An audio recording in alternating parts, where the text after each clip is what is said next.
On a sacred Jewish holiday, the terrorist group Hamas unleashed the deadliest day of the Jewish people since the Holocaust. Driven by ancient desire to wipe out the Jewish people off the face of the earth, over 1,200 innocent people, babies, parents, grandparents, slaughtered in their kibbutz, massacred at a music festival, brutally raped, mutilated, and sexually assaulted. Thousands more carrying wounds, bullets and shrapnel from the memory of that terrible day they endured.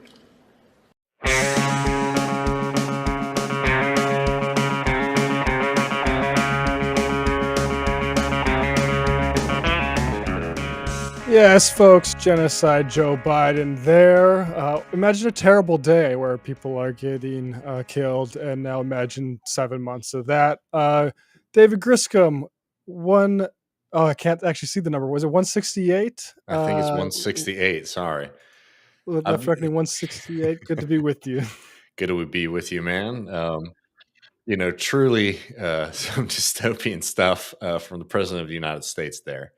Yeah, a few notes that people have been making about that. It's always interesting when it's a real nuanced thing or when it's a good versus evil thing.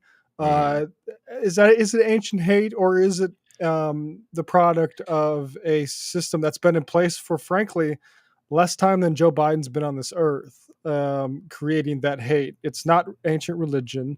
This is the product of imperialism and a colonial system. I mean, it's something else, again, to talk about in this abstract way. Some kind of ancient hate. I mean, that also, like, not only does it kind of obfuscate the, what's going on, the current context, but it also is incredibly dehumanizing, obviously, to Palestinian people as well, right? Because these aren't people, operating from a place of like rationality or anything like that, even if you disagree. Right. If you're saying things like motivated by an ancient hate, I mean, that is a group of people who are just, acting out something in their genes, which is, again, like the really nasty and racist language and denial of humanity that the Palestinian people faced for generations now. If Stephen Miller said it, everybody would, and Trump was in office, everybody would know what time it is. And, this is, we should say, on the eve or on the occasion of I guess the White House isn't calling it an invasion of Rafah, which would be the crossing of a red line, according to Joe Biden. So it's an invasion lit, just little forays into Rafah. But as Derek Davison is always pointing out, like, this is just the song and dance are going to do to get around the fact that Biden drew a red line around something that Israel absolutely wants to do and is going to regardless. And I think it's overstated. I think, to say like Biden is sort of upset here when he makes speeches like this, right? Like, all the leaks. Henry Kissinger recently died. What's the one thing you should know about Henry Kissinger is that he played DC like a fiddle when he was in Nixon's administration. It was, that guy's crazy, but also there's a method to his madness. But also, it's good that you have a source with me in this administration, because there's some like that sort of hold on, like, I'm actually the liberal here, and our agenda actually can be moved forward there. It's the exact same playbook here. And, I mean, there's a quote from Alexander Haig, who was a Secretary of State under Reagan, and also under Nixon, secretary, like big military guy, says, former Secretary of State and NATO Forces Commander Alexander Haig said he is pro-Israeli because Israel is the largest American aircraft carrier in the world that cannot be sunk, does not carry even one American soldier, and is located in a critical region for American national security. And yeah, that's why. And so everything has to be, every fact has to be rearranged to accommodate that necessity, which is that it has to be Hamas is the one that is standing in the way of those hostages being returned back to Israel, because otherwise then we might need to look at our aircraft carrier that we're also like saying is we support because of reparations for the Holocaust.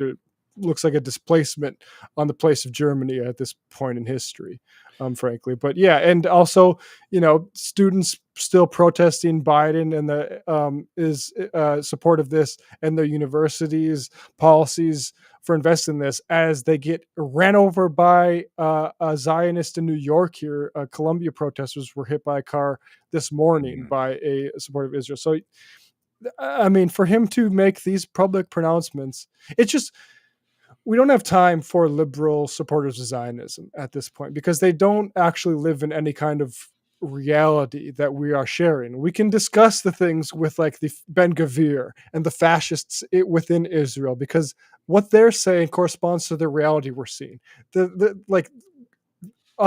Talking to somebody who says, well, maybe Israel is actually doing their best to minimize civilian casualties and this is a tough war, you might as well be having somebody tell you about their dreams they had last night.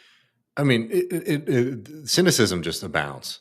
Within the Democratic Party, certainly within the Republican Party, and it's just the way the media has been treating folks. I mean, I know we have a lot of gems that we're going to get to in the post game, including some David Pakman stuff that we'll get to later. But I wanted to like highlight one thing that really just like, because it cuts at the heart of like the issue with Palestine. The way that the Democratic Party orients itself, and also just how they interact with members of their own party. And this is a clip here that I'm sure many of y'all saw of Nancy Pelosi um, talking about the protests against the genocide, which they're completely flabbergasted as to why people will be organizing against it. Know what the protesters and the hecklers are saying about Joe Biden, the label genocide, Joe. Could support for Israel cost Democrats the election this fall?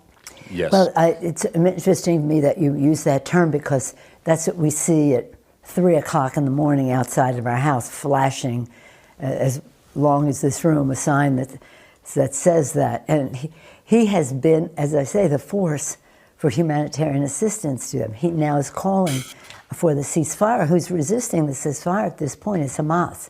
Remember, Hamas is a terrorist organization. Now, again, we actually have something else we're going to get to, but like, let's also be very clear. One, we can give her this, that like this wasn't today. This is like, last week or the week before. But like, as we're sitting here right now, as these peace talks are going on, Israel is attacking Rafah. But anyway, let's let her go. View, Hamas has in its charter the destruction of the state of Israel. So this is more complicated. In terms of your question about the election, it's in Putin's interest for, to win. And therefore, I see some encouragement on the part of the Russians of some of what's going on. I trust the sincerity of many of the demonstrators. It's organic, it's spontaneous, it's real. But some of it, I think, has a Russian tinge to it. In terms of the election, people have to decide. Do you want to save the planet? Sorry, I just have to jump in there. We can get to that sort of blackmail in a second.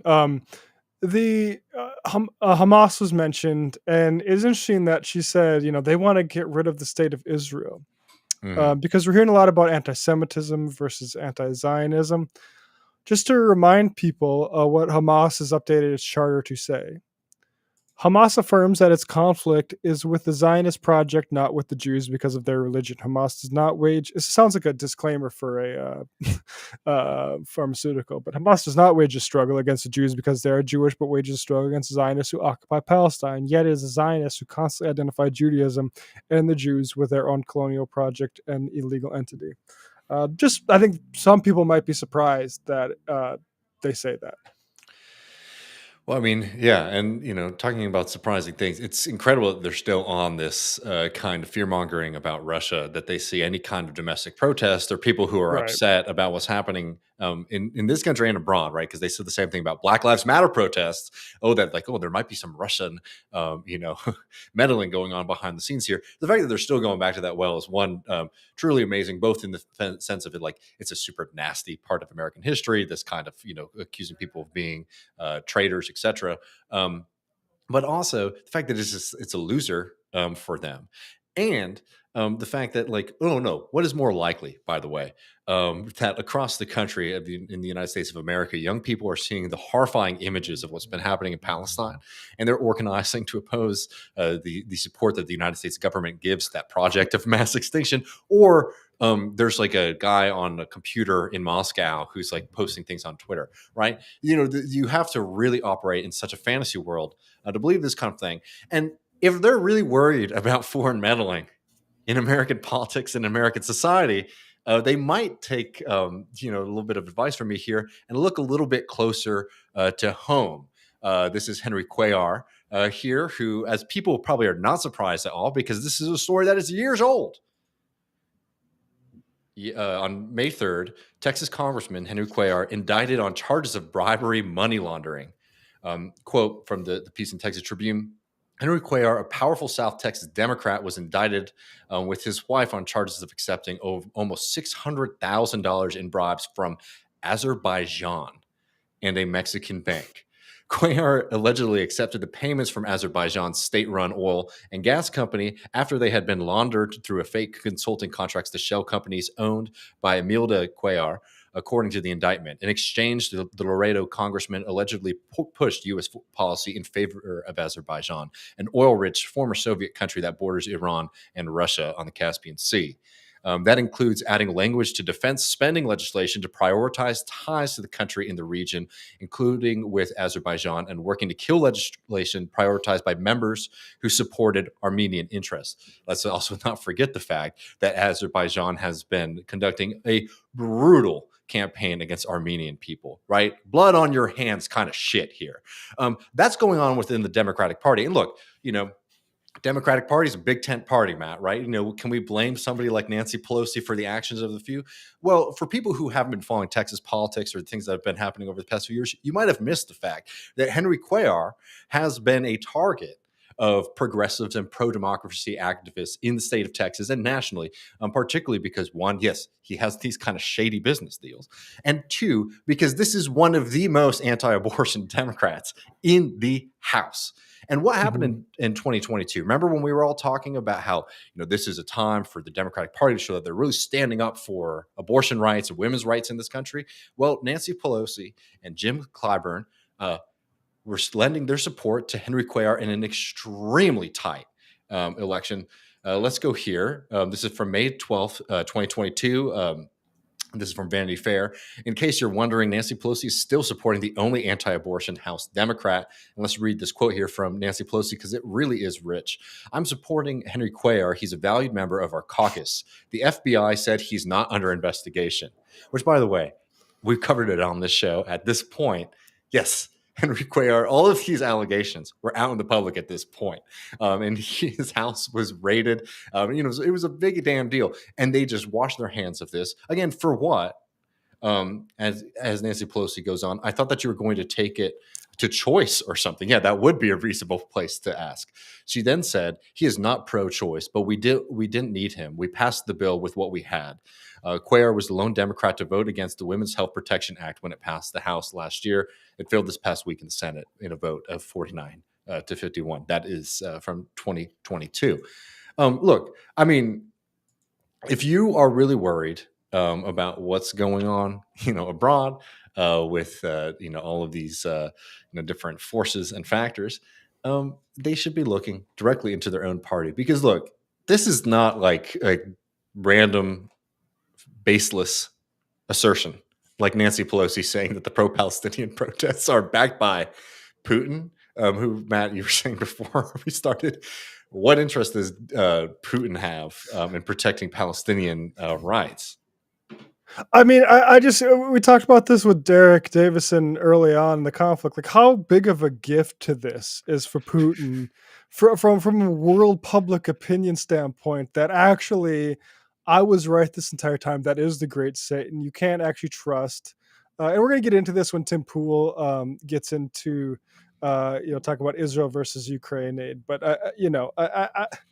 and Nancy Pelosi, by the way, talk about foreign meddling and bullshit. Going to Taiwan, was it 2 years ago, to basically politicize that into nationalistic ways, which is like, solution to Taiwan, China, in my opinion, is to encourage commerce and communication and just civil relations across those borders.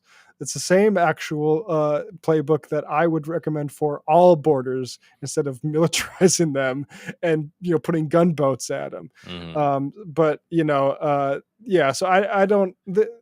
They're insane. They are really. I mean, true. Also, like, let's be very clear about this 2022 primary, right? Look, so now this person who they defended in their party, that primary in 2022 was extremely close. Cuellar only beat Jessica Cisneros by, I think, 0.6 percentage points, and you're sure, no doubt about it, the fact that you had Jim Clyburn flying down to campaign with Henry Cuellar as all this was going on made a huge difference, right? Right. And so the Democratic Party had a very clear, like, even dropping the foreign aspect here for a second, the Democratic Party at that point had a choice that they could make. Do you want to support younger folks in the party, right? That's a big problem in general in the Democratic Party. Do you want to support women's rights and abortion rights in this country? Perfect poster child of that with Jessica Cisneros. But they prefer to work with kind of swamp creatures like Henry Cuellar, who's working with the Azerbaijani government to do oil shit, by the way, in the U.S. They had a very clear choice and opportunity there to just sit out. Hell, they don't even have to endorse Cisneros or anything like that. No, but they actively went down to campaign for a anti-choice Democrat who is also under investigation for bribery. And these people have the gall to sit here and start talking about, foreign meddling in our elections or anything like that. It's crazy. Yeah. Yeah. I mean, and the smearing of, and I know you said this is an older clip of Pelosi, but it's like she's been doing this consistently, consistently for this entire conflict. We are just joined now, if you're ready, David, by our good friend Wosny Lambre, Big Woz of the Athletic. Woz, can you hear us? Just 1 second, fellas. I don't think I can hear you for some reason. Okay. Check 1 2. Maybe we'll take a quick break. My headphones are connected. I don't know what's going on. Yeah, we'll play some music and we'll give them a call. Yeah. All right, I'll play some music here. I'll see you, David, in a second. All right. 1 second.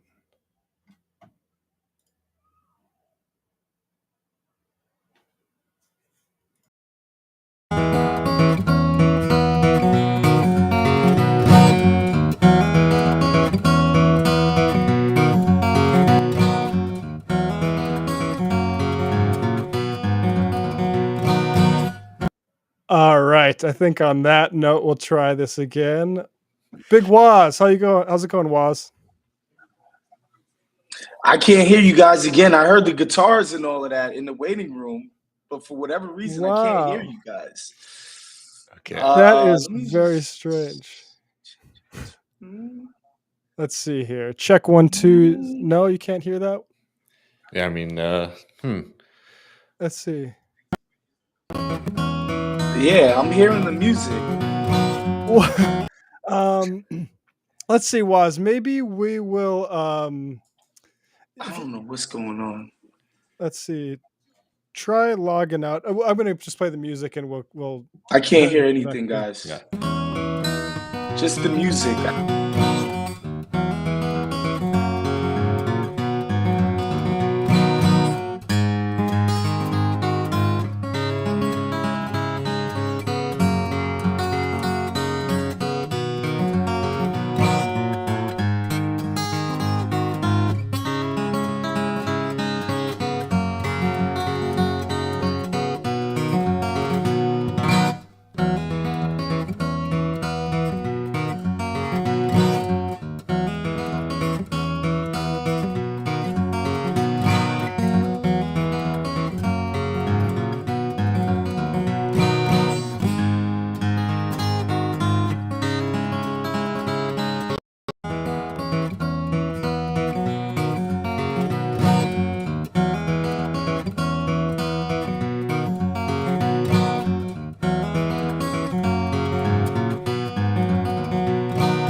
Was, can you hear this?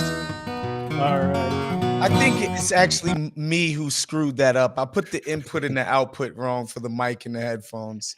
So that was my fault. I was like, let me reverse this because I'm not sure which one is in and which one is out. Oh, So we're back. We're here. We're here, and I mean, look. All that aside, Wosny Lambre, people know Big Woz. He's been on the show before. We got actually pretty studious on Woz's previous appearances, getting deep into Players Association history.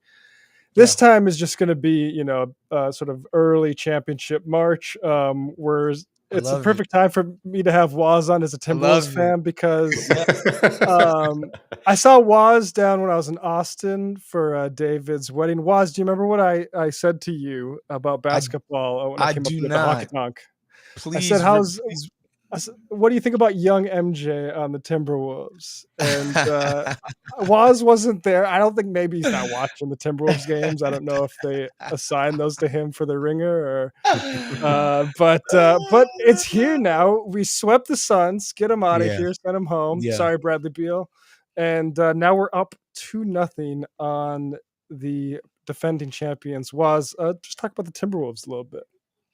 Yeah, I mean, for the record, I've been a fan of Anthony Edwards pretty much since I first started watching him in the league. Like, I don't watch a lot of college basketball. I essentially wait till these guys get to the NBA to start paying attention to what they do.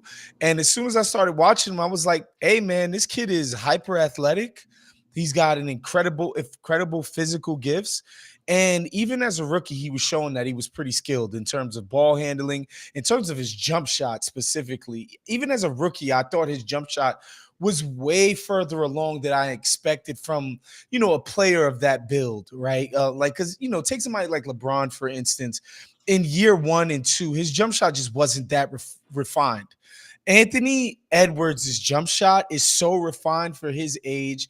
And then you combine that again with the physical gifts. So I've always been a fan. It's just slowly but surely, he's just been getting better at some of the nuance, some of the make the easy pass, make the easy read, don't force things, let the game come to you. That stuff is what he's getting better and better at a rapid rate. And that's where it really gets scary for teams across the league, man. It's like, man, he's got all these physical gifts. He's got all of this skill already, and now he's even getting the cerebral part of the game of recognizing when to attack, where to attack, picking his spots. It's truly been special to watch. The physicality is what's crazy to me because, he had a picture with Adrian Peterson, another Minnesota champion. And the thing about Ant is like he's just stronger than other players in the league. And he's only like, as he measures at 6'4", it seems like he's taller than that just because like nobody seems big enough. He'll just put you on his ass and like bump you under the hoop. It's wild how much more he just seems like in a league with just insane athletes. There's a few guys that can stand out like that.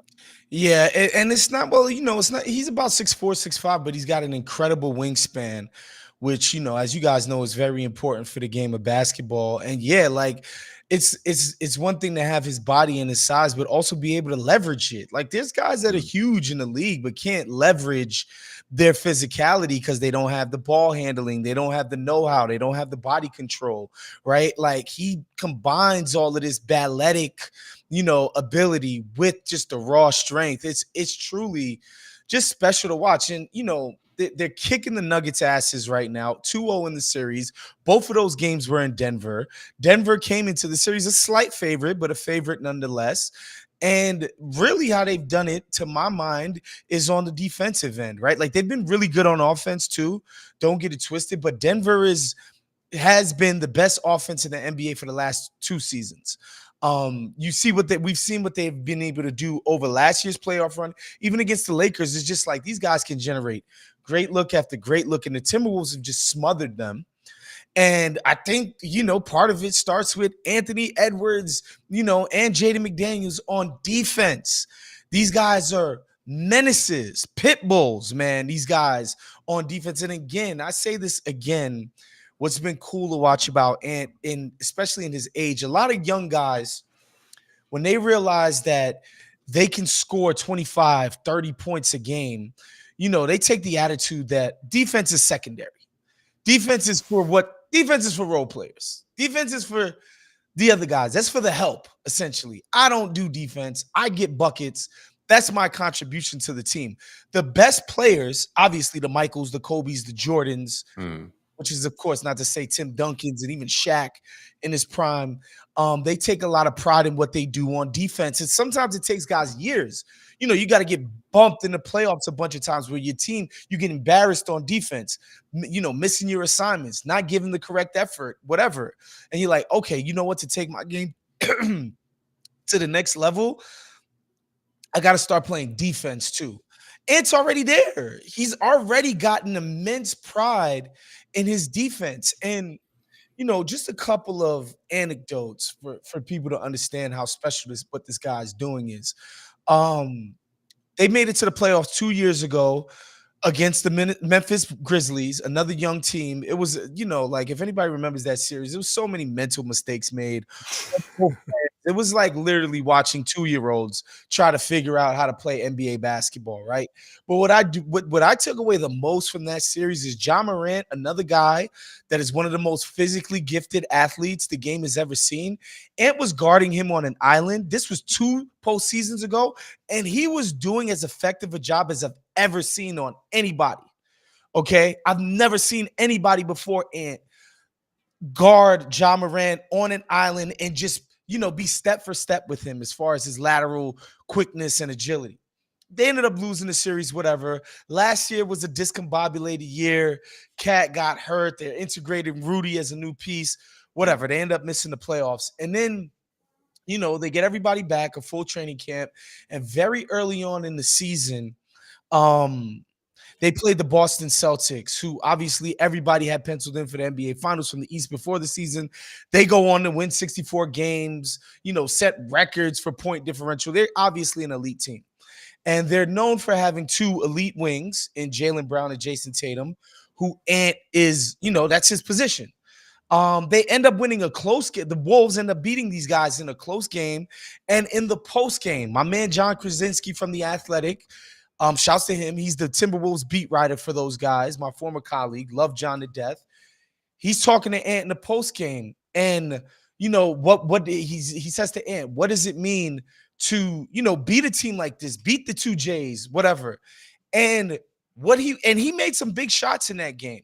But what he wanted to talk about was how him and Jaden McDaniels guarded Tatum and Brown on an island in the waning moments of the game.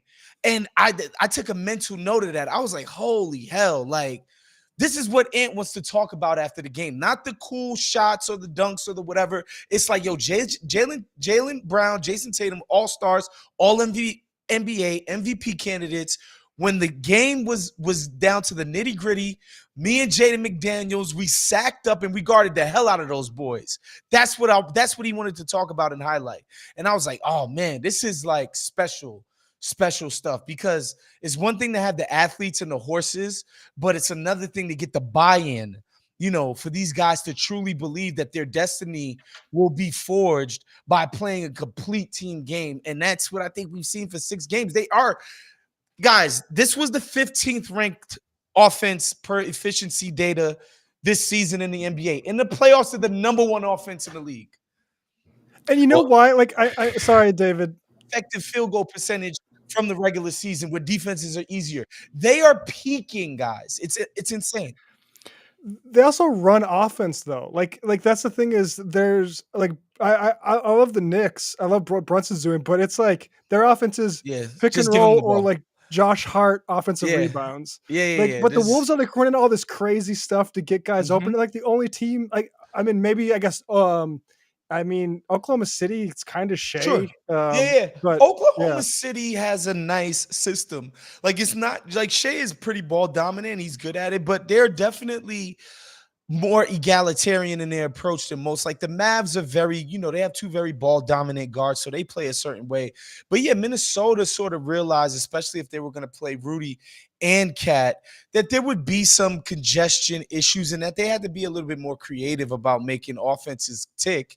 And it served them so far in the playoffs, man. And look, nobody thought that the Suns were some world-beating defense. And same for the Nuggets. Not world-beating, but these were quality defenses. The Suns were like top 12 in defense. The Nuggets were another pretty good defense. Like not elite like Minnesota, but pretty damn good.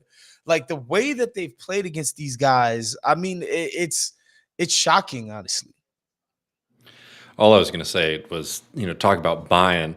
And a couple years back, Matt was going on about like liberated fandom and like not having to worry about a team. And now he's talking about my Wolves, my Timberwolves. You're getting a lot of buying. I know. No, it sucks. First of all, what you're seeing, Grisham, I don't know if Matt has told you about the ownership fiasco in Minnesota where, Glenn Taylor, the guy who owns the team right now, he sold it to A-Rod and this other rich guy, Jeff Lurie or whatever his name is. I forget. Lurie, I think.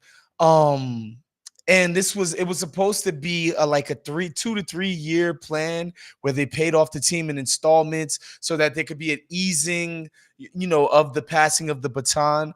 And now that the team has obviously shown itself to be elite, he's basically reneged on the deal. He's back all in. That's Matt right now. He had sold the team. He had moved on from this fandom, and now he's back all in on the team. I just like good ball until you draft MJ, then it's back on. It's back on. One final thing on the Wolves, and then we can talk about. But like Gobert's redemption. Mm-hmm. I'm somebody who, when he got traded for, I tweeted this out that he and Towns work in 2K at least.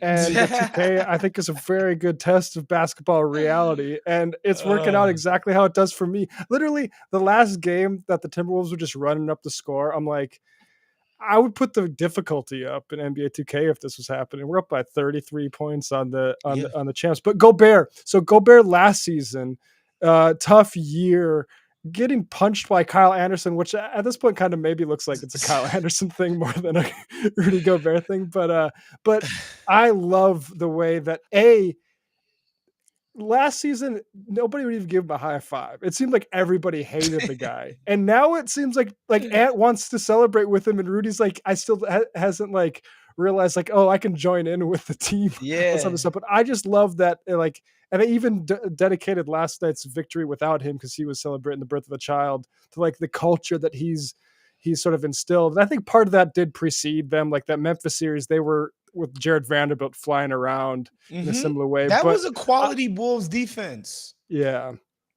But talk about Rudy, because I think I love seeing him get sort of like redeemed, as people thought he was maybe one of the worst contracts in the league now. And it's like he's sort of doing exactly what they needed from him. So to bring it back to the Memphis series again, because the Rudy deal has its origins in that series, the Grizzlies were just tossing them around on the offensive glass. The Wolves could not corral a rebound to save their lives. And so in the offseason, Tim Connolly, who ironically enough used to be the GM of the Denver Nuggets, he gets hired by the Wolves, and the first big thing that he does is he brings Rudy Gobert in because it's like, look, we got killed on the boards and our interior defense needed some work. This guy is a one-man wrecking crew in terms of rim protection, cleaning up the glass, or being a help in that. And we'll just be bigger than teams. That'll be our advantage. We'll be physically bigger than teams. We won't be an offensive juggernaut because once you play with Rudy, the spacing will always be a little bit clunky because he doesn't shoot the ball past like 5 feet. But guess what? We're going to ramp things up on defense, and we're going to be elite on that end. Okay. And again, I thought that was an indictment of Karl Towns, who was their center. They traded for a guy, gave all kinds of assets up for. They're paying premium for a guy who I thought played Karl Towns' position, but I thought I liked the move because I was like, you know what? At least they're addressing some needs. Of course, last season being what it was. And okay, and another thing just needs to be bear mentioning. A lot of people didn't think that Rudy was an answer because in Utah, Rudy would get quote unquote played off played off the floor in the playoffs. What does that mean? His team would inevitably be like, you know what, this matchup, because teams are spreading us out for different reasons, because Rudy's a very limited offensive player, his minutes would decrease, and people had this impression that Rudy wasn't a playoff player, which that last series in Utah against the Clippers, a depleted group of Clippers that had no business beating the Jazz. I watched that series. I was at the game in Staples when they clinched, or crypto, whatever we're calling that. And this is what folks need to understand about what happened in that series where people wanted to blame Rudy Gobert. The entire premise of that Utah Jazz team was that Rudy was so elite at defense that they could go about acquiring nothing but offense-first players. And Rudy was so great that he could clean up all the mess. And because they were offensive first around Rudy, Rudy's limitations on offense could be masked, and he would mask those players' weaknesses on defense because he's so great. A sort of symbiotic deal. Where that plan got thrown into the crapper against the Clippers, who decided, look, not only are we going to spread you out, like the guys that you have on the ball, Mike Conley, he was a victim of this. Donovan Mitchell, my God, was he embarrassing? You go down the line of the guys that was in Utah. These were not defensive aces. And what ended up happening, people like Reggie Jackson. It's funny how many of these names go back and forth. Reggie Jackson was smoking Utah. I'm talking about one dribble and he's in the paint. And Rudy, who's hugging a guy at the three-point line, he can't save you from a layup, right? Okay, one dribble, he's in the paint. Rudy's in the paint to help. They spray it out to a shooter. And I'm like, guys, Rudy can't be to blame for that. And then they started taking him out because, again, they can't optimize what Rudy's doing on defense. And Rudy is a limited offensive player. So they're like, screw it. If we can't even use what his defense brings, let's bring in somebody who's more offensive focused. And so I always said, like, once Rudy got surrounded by competence on defense, he would show people that he was elite again. And now it's not even just he's surrounded by competence. I mean, he's surrounded by some goddamn dogs. And so what you get is by far the NBA's best defense. And they are bullying people, It's to the point where people are like, I'm in group chats with colleagues and they're like, man, I was a little bit too harsh on Devin Booker and KD. Goddamn. Nobody can do anything against these guys. It's just been really nice as somebody who wants Karl Towns to successfully fake it till he makes it. Like, he's set up perfectly because he can get a guy who can protect the rim in a way that he doesn't. And also Naz Reid can be there in case he gets into foul trouble, which he'll never do. I get off of basketball, but I do want to ask you, kind of like how I'm being brought home to the Timberwolves, is Jalen Brunson bringing you back home to Knicks fandom, Was? I mean, look, I have so many Knicks fans in my life, and so I enjoy when they're doing well. I'm still don't consider myself a Knicks fan, but I'm rooting for them to do well, surely. Right? To me, the measure of fandom is not that you want to see a team do well. It's when they lose, are you like down in the dumps? Yeah. Is it hard to eat the next day? No, I'm just not there with the Knicks, right? But I do like when they do well. I think it's great. And like all of the people back home texting me and seeing all the stuff on social where Knicks fans are just losing their minds everywhere. Like, that stuff is fun. So don't get it twisted. I'm completely engaged with what they're doing, but like, no, I'm not. I don't lose sleep on whether or not the Knicks win. No.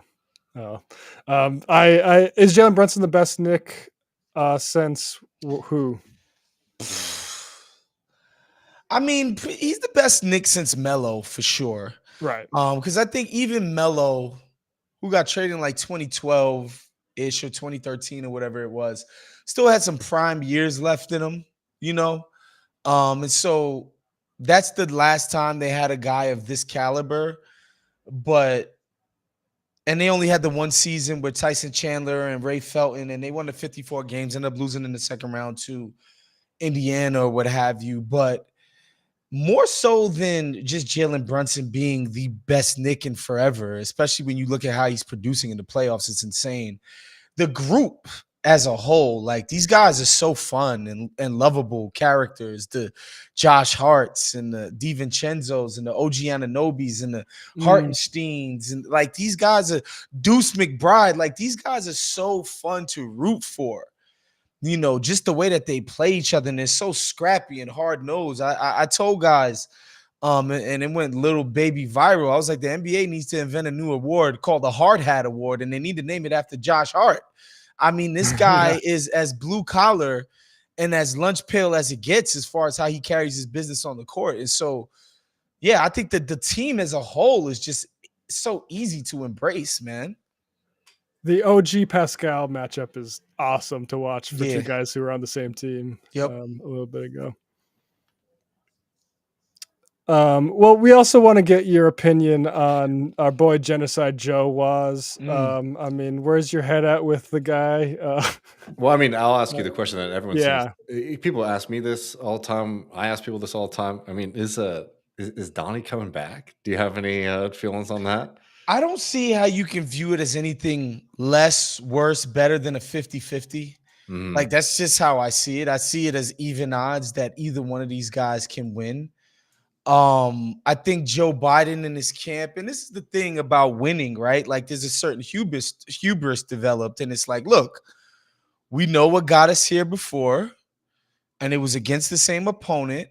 We feel like we can run a similar game plan, and we feel like we can get ourselves back into this office.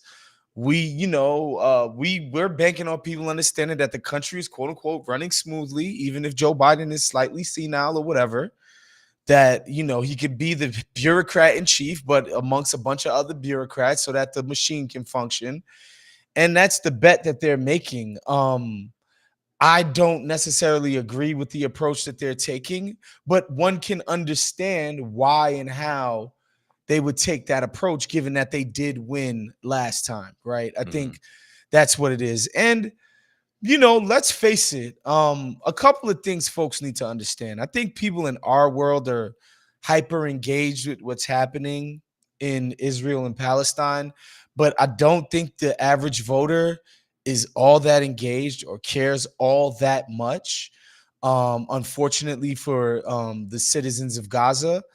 And also, the people making the most noise are young people who nobody thinks are going to show up to vote anyway, right? Like, there's such an unreliable constituency of voters to the Democratic Party establishment, so they become easy to ignore.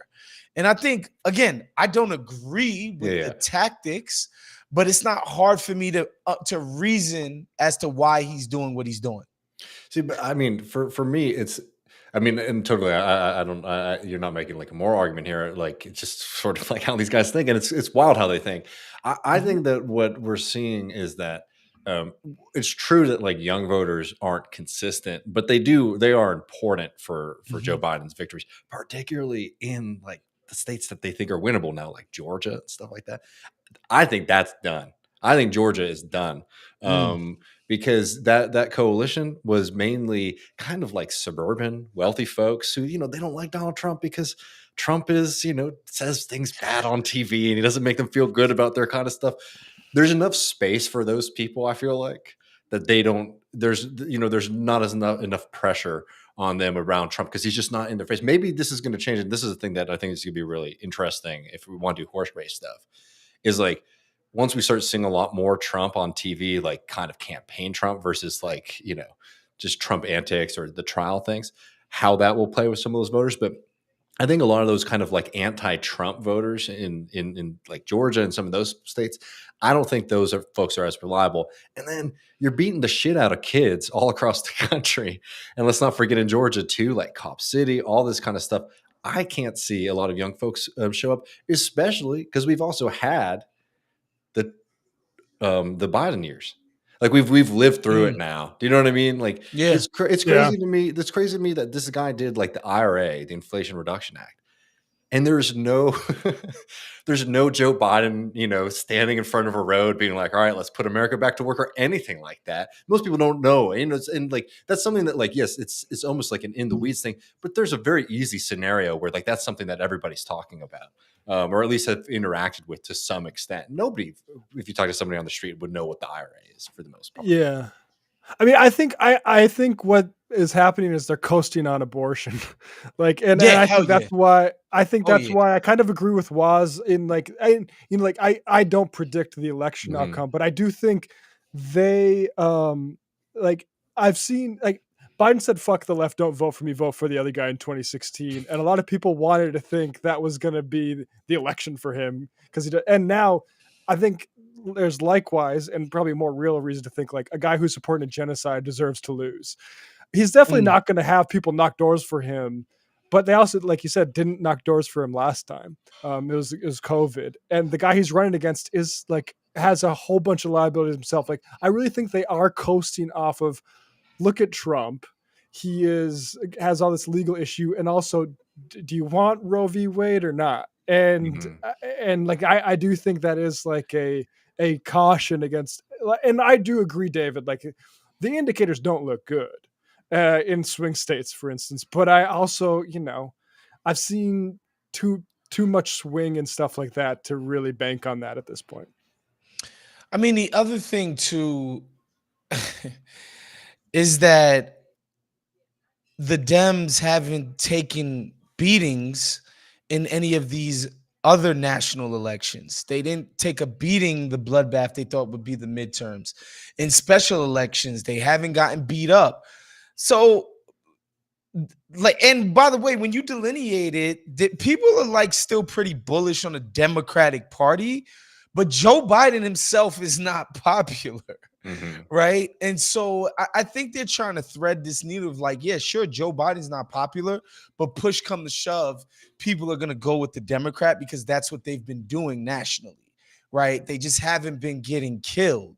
And, again, look, I was somebody who counted the establishment out when Bernie was kicking everybody's asses Mhm. before South Carolina. I was like, oh, these guys are getting smoked. It's over. Then I watched them consolidate power and win. Like, as much as we look at them as screw ups and losers, they win. I mean, I sometimes have to take myself out of where I'm at because like they lose here, and like not Yeah. only that, but like they lost big time Right. during the abortion time. Like people thought abortion was gonna be a really motivating thing, and they had Beto O'Rourke. You know what I mean? Like a pretty well known candidate, and they put up worse numbers than when they had Lupe Valdez running, who nobody knows who that Yeah. is, right? Like y'all don't know who that is. Most people here Yeah. don't know who that is, and Beto couldn't even do anything there. So like all the hope that like they're going to be able to bank on some of these like new swings. Not that I ever thought Texas was one, but like again, I think that that the way that the American political map is, it's really really dangerous for someone like Joe Biden. I think to be fucking around he has been. I think Pennsylvania is 100% something that could swing. I think that young people aren't going to want to show up there. I also think I don't know about the polling on places like Pennsylvania, but I also think that the Democrats like their long term thing that the like demographics are Oh, destiny. Destiny. Oh, yeah, that's dead. That's dead. It's That's wild to over. see how much It's and over. yeah. Is it like they got that so freaking wrong? And this shit wasn't that hard to see because this is what I keep telling people. When Tucker Carlson would talk about replacement theory and all of this shit, I'm just like, guys, we just make new white people. It's not like that's it. That's what we've always done. We Mm. just make new white people. The Irish weren't white. The Greeks weren't white. Hell, the Germans weren't white. The Jews weren't white. Freaking Ted Cruz and his Cuban ancestors Mhm. were not white. We'll just make new white people. We'll let Middle Easterners be white. We'll make some Mexicans white. Like, we will just make new white people. So this idea, because white is just obviously there's nothing coherent to it, Mhm. right? It's not like some actual like scientific idea. It's not tethered to anything that's true. It's just a feeling and a self-assumed identity. And so this idea that you could just count on people being non-white forever and do nothing besides that, just don't lift a finger like, yeah, we're browning America. And so America's going to be democratic as hell. It was just always insane because it just didn't track with what we've known to be true here in America. Yeah, I mean, and I mean, on top of it too, just like the idea that the Republicans are never going to figure out a way to appeal for folks when like the entire, I think, Dude, history of the Democratic Party at least has been, to sort of promise a lot of stuff and not really, dude, deliver. Yeah. dude. And because Trump is so associated to Democratic Party people, like establishment and hyper lib types, epic lib types, with racism. Hmm. Just like that's his brand is racism. And I'm like, not to everyday normal people. Regular Mhm. people's like, yo, he's kind of crazy and he's out there, but like they don't affiliate him with race politics. And so, you know how many times I've heard black people be like, I mean, I don't see what could be so much worse about the guy. That's Hmm. generally the feeling. Or And like he most of sent us these $1,200 checks. Like that's another, facts, yeah, which is facts. like a huge win for him. And the fact that they never figure out a way to spin that is crazy to me too. You know what's funny is like Republicans thinking that's what they believe liberals that his appeal is just racism and not like, oh, he's been the cultural touchstone for a rich baller who calls the shots. Like, Yeah, and he has a funny personality. That's why people like him. The racism is a byproduct. because so conservatives, I mean, like Republican politicians, the party is funny to me because I feel like they have more contempt for their base, for Oh their yeah. voters than anybody else does. Meaning they think they're like depraved, foaming at the mouth dogs. Where the chick up there, Christy Nome or whatever her name Yeah. is, Just she killed her. thought busting a cap in a dog's head would play well with, like, she put it in a book and put it out there because Yeah. she thought it would play well with Republicans. It was a She thinks sacrifice. But Republicans are people who want to see dogs get shot in the head. exactly. Like Yeah. the way that these people, like their conception of Republican voters is so depraved. They're so contemptuous of these people. Yeah. It's hilarious. But Imagine that world, like where you released your book and it said like I iced a dog and a goat, and everyone's like, that is presidential. Well, no, but Christy." here's the thing: is like you all have to remember, like, and the thing is, like, on the same day, right? And two, she says that she always hated the dog that she killed, right? So, like, even for the story that she's trying to say is like, I can make a tough decision and do what needs to be done. She's like, Bruh. you've told on yourself you like you didn't like this dog the whole time, and the first chance you had, you killed it. I don't know. I mean, yeah, that's a good metaphor for how the Republican Party sort of treating these new members or new voters. It's really something to behold, man. But I look, another thing, I think they Mhm. are on this run. They feel like they have clock left, meaning if they get this done by say September, where Israel You mean they've ceasefire, yeah. ceasefire, end to the war. Israel's like, all right, we did our ground invasion. We feel, satisfied that we've achieved some measure of victory, whatever the hell that means to them. If they do that in September, they could be like, yo, we brought the war to a close. Mhm. That's going to be what they say. We worked our asses off behind the scenes, diplomatically, blah, blah, blah, to bring that war to an end. Mhm.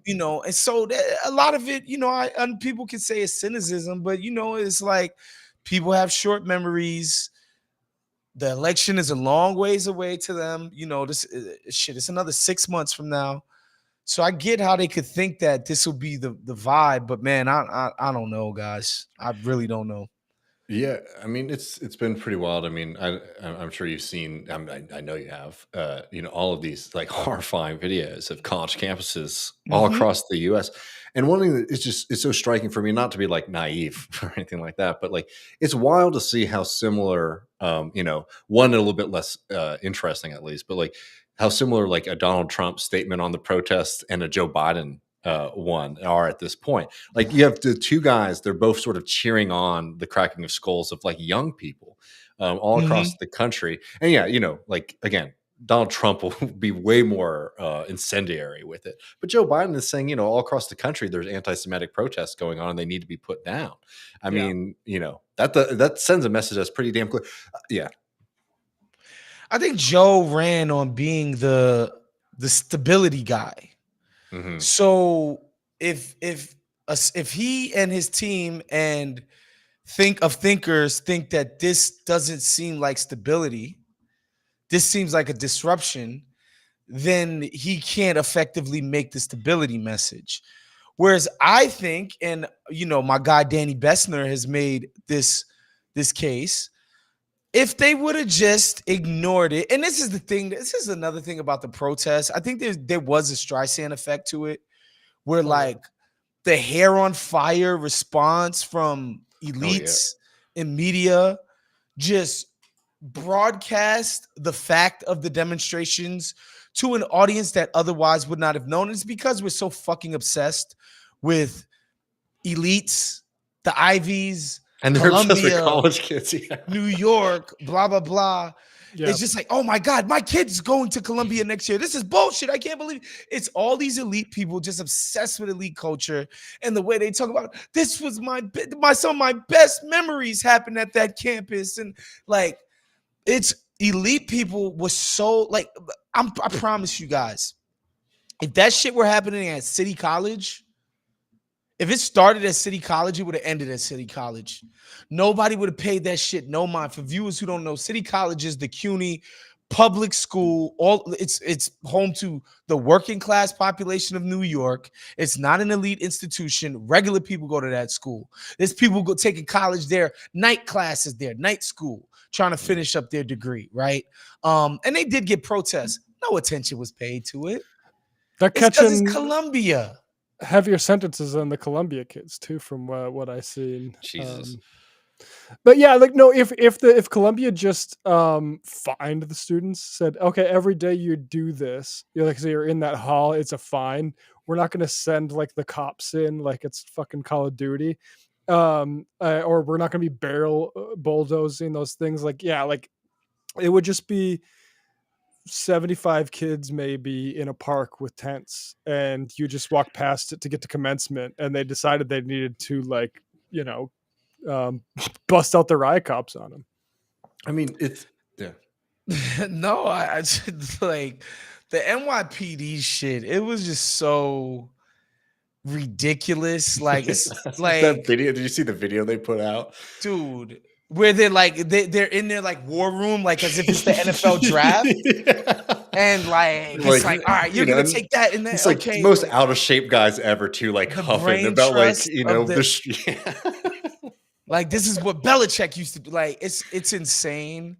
And just again, like just seeing cops do stuff like this when like I think of like Clive and Bundy and the ranch and shit like that, and like the motherfuckers occupied that public building for however long that they did, and nobody ran up there because they had gats.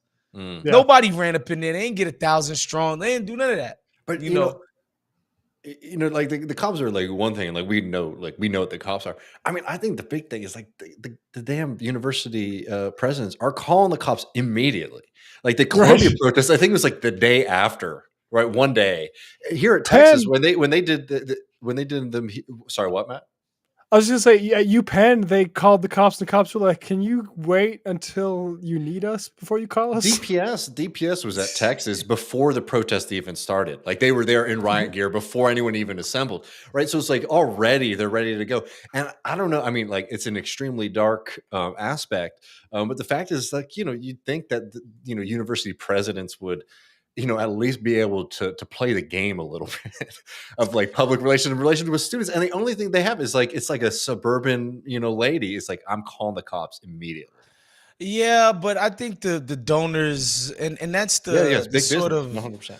the double game that these universities play. And I'm sure you guys have read about this and heard about like how Columbia basically markets themselves to students as this, safe haven for dissent. And 1968, we did this, and in the 1980s we were blah blah blah blah blah, and then our students we encourage blah blah blah blah blah. Well, guess what? The money does not like that shit, and that's who really matters. Robert Kraft calling up there being like, yo, man, if they don't stop, I'm pulling my funding, right? Like, and you can imagine how many other people doing this stuff. They had to react. I don't think you could be in that job and do something else. Like it just is what it is. It's almost like how Chomsky was like, yeah, bro, like you think I'm not the reporter's like, you think I'm not representing my own feelings and thoughts on this? Is like, no, fam, if you had different feelings and thoughts, you couldn't be in the job. And I think of the same thing of these university presidents. If they were the type of people who wanted to stand up to donors, they couldn't be in the job. They're not actually the people in charge. Like, if you're really good at what you do, you can massage this and make it look better. But ultimately, man, once certain phone calls get made, them students, it's like, tell them kids to go to hell. And also my favorite thing is like folks need to understand that the state never intervenes on the part of anything that isn't power, the established order, right? Like they're not going to intervene on anything that isn't upsetting or against something that this is how the state wants to operate. In other words, like if you doing I don't know, you're protesting some school stuff or some trans stuff or some whatever, like they don't need to send the cops in there. They're just like, whatever, y'all, we'll let y'all deal with each other. But the second you're like running a PR campaign out of Columbia University and Berkeley and all these other things about being anti what the establishment has already decreed as the order, this is what you get. I think you're 100%. I mean, there's been a lot of kind of talk about like, what are the students protesting? Why are they organizing in this way? What are they so mad about? What are the demands? It's actually like the simplicity is like why it is so dangerous, because everybody knows what it is that they're demanding. They're demanding an end to the slaughter in Gaza, and they're demanding that their universities, which are invested in that system, disinvest from it. Right? It's so simple that like it is just, I think, like such a direct threat that like you can't really mess around with it if you are somebody who wants to maintain that kind of system, maintain those powers that you're talking about. So they just calling the NYPD, who's been itching for an opportunity to use that siege equipment or whatever the hell that was. Medieval. Like NYPD is wild. So ridiculous. It's obviously the most well-funded police force in the country, the most like closest thing to a military occupying force that exists. And the fact that they marched up in there, bruh. And again, I was making this joke too. I did TYT the other day and I was like, yo, man, like these cats wasn't like, this ain't no JUCO, right? Like these are Ivy League students. These are the dorks, the nerdiest of the nerds, guys. That's what's crazy about this. This isn't some, community college where it is some hard scrabble folks. These are Ivy Leaguers that y'all did this for. Completely absurd. Yeah, it's something else. Well, friend, really, really appreciate you coming on. It's good to see you again. Bros. Always fun to be on with you guys, man. Obviously a fan of everything that y'all doing up here. Proud of you boys, man. Yeah, you have to follow Woz if you're not a basketball fan. Woz is I appreciate Woz when you were, it was the episode where you're talking about the new Suns ownership, and you're like, are we gonna not talk about how this guy is a mortgage billionaire? And that's what basketball conversation needs. Yeah, I mean, we got to bring that up. The subprime lending and all of that, like it's comical, honestly, but this is where we at in America, man. Yeah. I got to ask though, before you go, you were doing this, I don't know if you're still doing it, but you were doing these kind of like fit checks on like NBA players. Are you still doing those? No. We don't. We shuttered that. We do a different show called In My Feelings now. We just generally talk about the NBA. But yeah, full court fits we were doing last season. Just because these guys really. I have to ask, like you saw me in my best. Oh my God! I mean, it was fantastic. I mean, cowboy couture. It was amazing. Rishcom had the boots, he had the belt buckle, had the bolo tie, had the hat. Like he had Check. You looked tremendous, bro. That I was was trying to do amazing my stuff. James Harden. Excellent stuff, bro. Yeah, man. Well, thank you so much. Epic brother. was, yep, on the ringer. See was. Peace, y'all. Yeah, it's I mean always that's fun. what my group chat is. Immediate play on my podcast feed. Oh, yeah. Get to talk to was. No, always.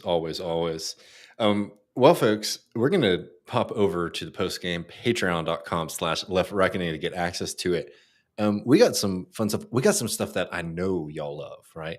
We got some Tim Pool, but Matt and I are going to talk about everyone's favorite guy. Everyone loves it when Matt and I talk about this guy, David Packman, who, we haven't done in a little bit. We covered, maybe like November, December mainly. Last time he talked about it on Twitter, we talked about him. A pretty interesting chapter and a good time to revisit that. So we'll be talking a little bit more David Packman in the post game, patreon.com/left reckoning to get access. Come join us, support the show, and hang out. So yeah, patreon.com/left reckoning. Thanks everyone. Thanks Was for being here. Appreciate all of y'all, and see you soon. Peace.